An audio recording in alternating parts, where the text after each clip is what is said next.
Tvirtai laikykis pamokymo ir neapleisk jo, saugok jį, nes tai yra tavo gyvybė. Pakartosiu dar kartą. Tai yra Dievo žodis, 4 patarlė, 13 eilutė. Viešpats sako, tvirtai laikykis pamokymo ir neapleisk jo. Saugok jį, nes tai yra tavo gyvybė. Vadinasi, Dievas duoda žmogui nurodymą, kaip įsakymą.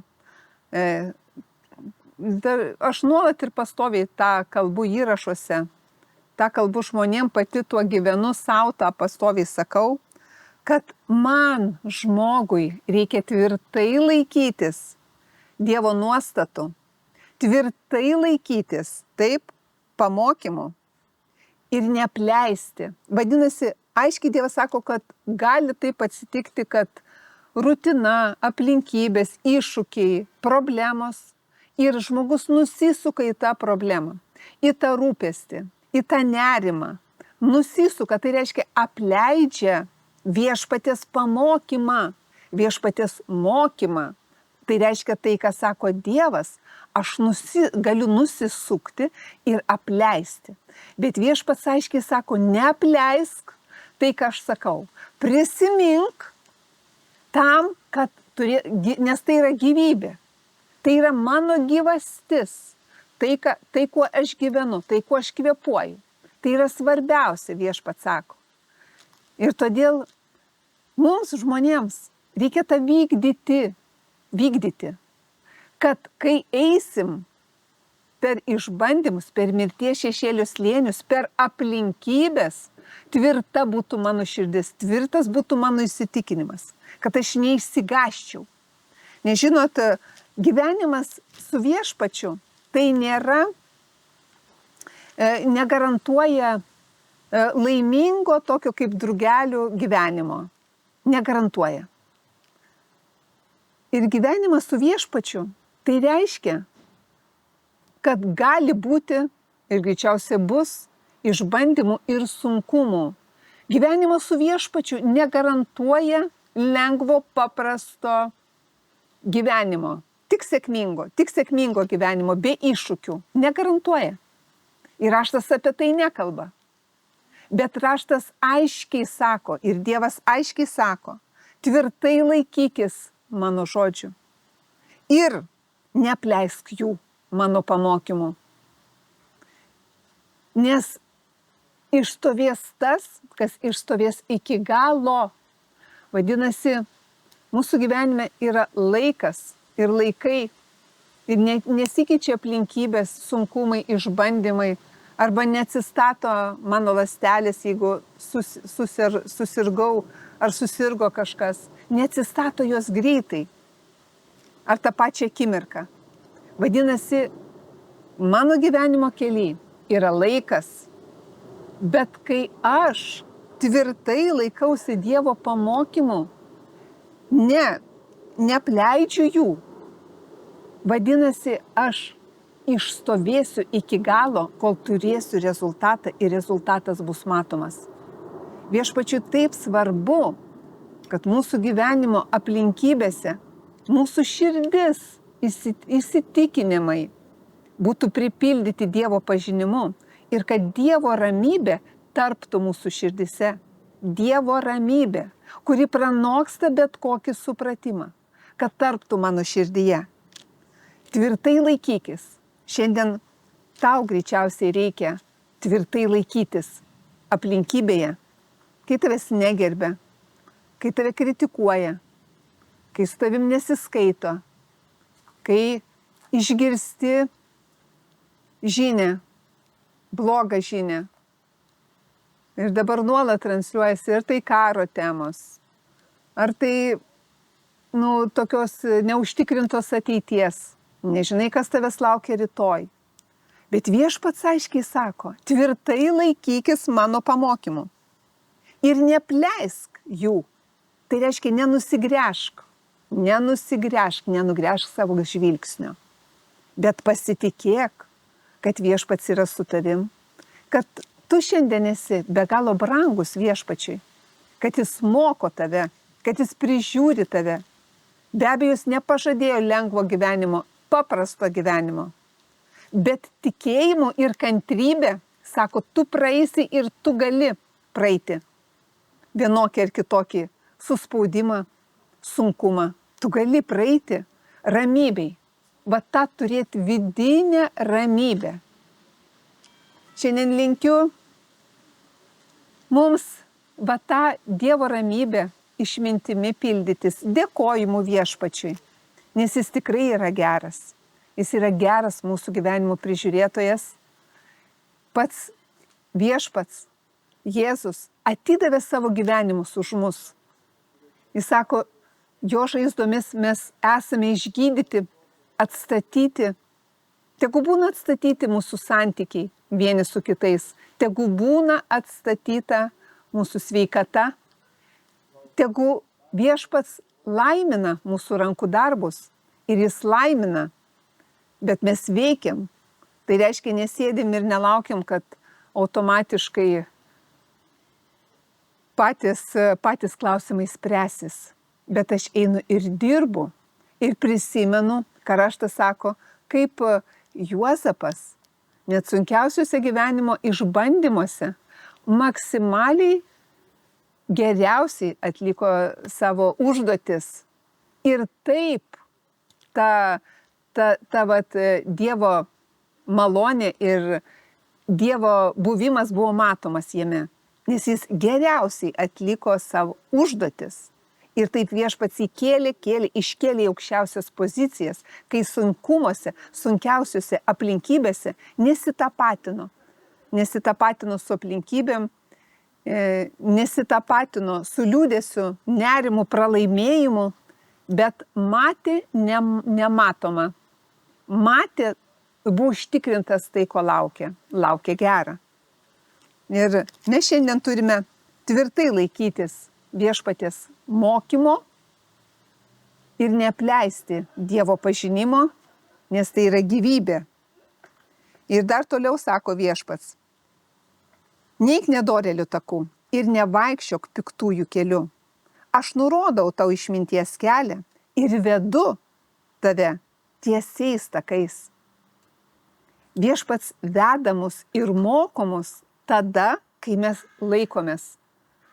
laikomės ir atkreipiame dėmesį į viešpatį. Juo pasitikim.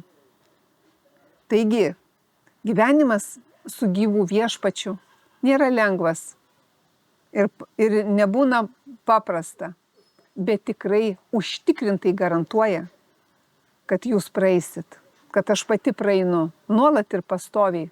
Viešpats mane veda ir lydi. Ir jis ne paprastai veda, sako, šlovingoj pergalės eisenai. Ir šiandien mes mokomės nepasiduoti.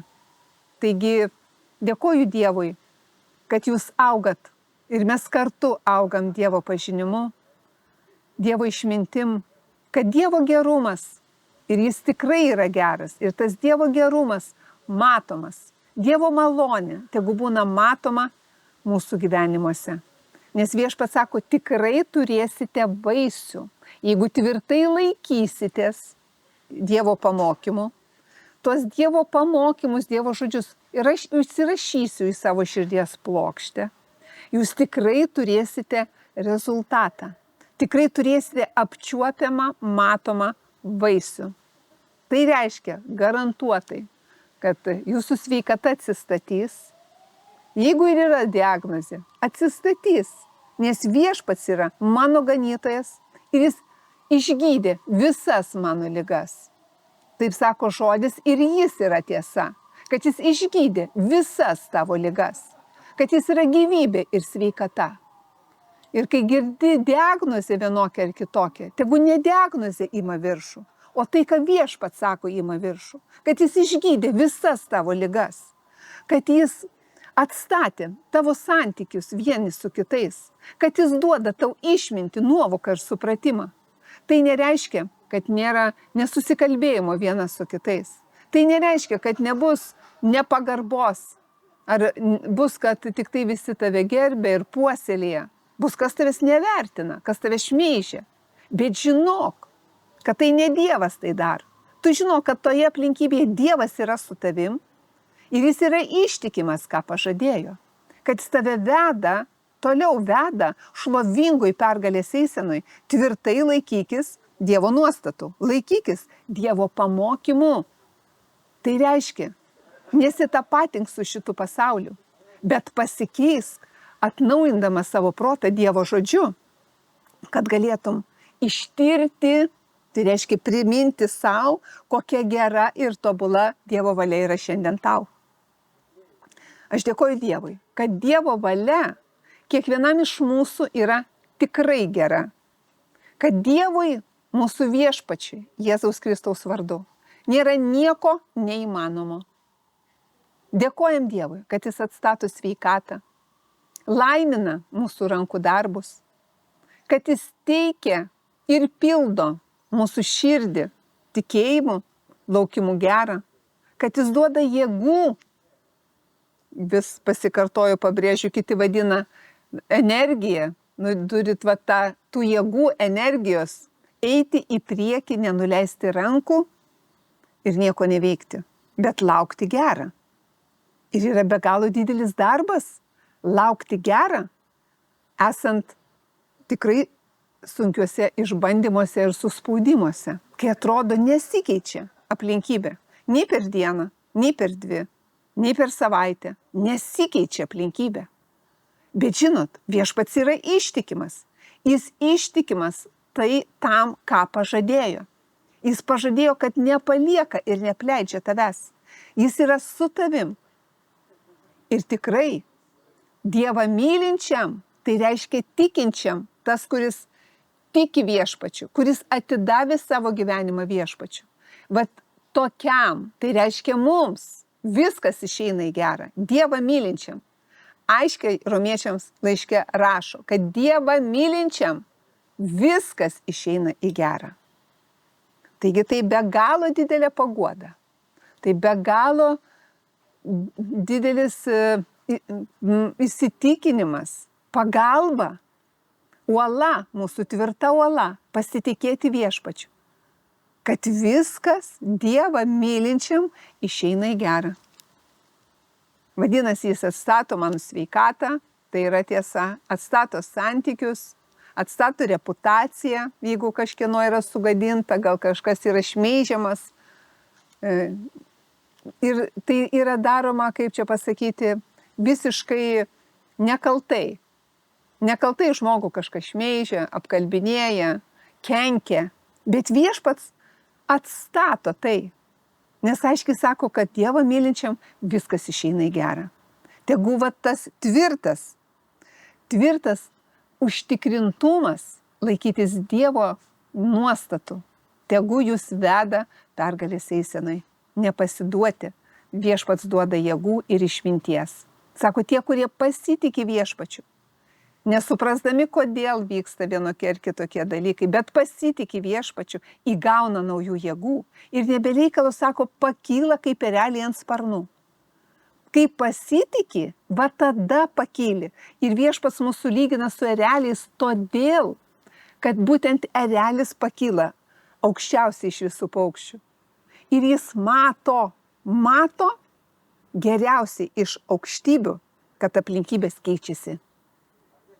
Taigi linkiu kiekvienam ugdyti tikėjimą, gyventi su viešpačiu, dėkoti viešpačiui, kad jis prižiūri mūsų gyvenimus, apjuosia mūsų savo jėga, veda šlovingoj pergalės eisenoj, kad su viešpačiu nėra nieko neįmanomo. Dėkojam tau, Dieve. Dėkojam, ačiū, kad tu prižiūri mūsų dienas, laimini mūsų gyvenimus. Ir mes žinom, kad tavo žodžiai, to, ko mes tikime, tai, ką mes tau sakome, tai tavo žodžiai ir jie negrįžta tušti. Nes tu pats taip sakai, kad tavo žodžiai negrįžta tušti, bet atlieka darbą tam, kam yra siunčiami. Mums patiems ir yra siunčiami viešpatie tavo žodžiai. Ir jie sustiprina mūsų širdis, atgaivina ir teikia mums gyvybę. Pildykimės Dievo žodžiais, Dievo malonė, Dievo išmintimi ir tegu tai stiprina ir duoda mums jėgų. Nesitapatinti su aplinkybėm, nesitapatinti su įvairiausiom situacijom, bet jas praeiti. Linkiu praeiti kiekvienam, kokia bebūtų situacija. Praeiti, žiūrint tik į viešpatį, savo mintis ir protą, nukreipiant tik į viešpatį, kalbant tik tai, ką viešpats kalba aplinkybėse. Tai reiškia, viešpats sako, kad aš tave laikau savo galybės dešiniai, aš tau padedu, aš esu su tavim.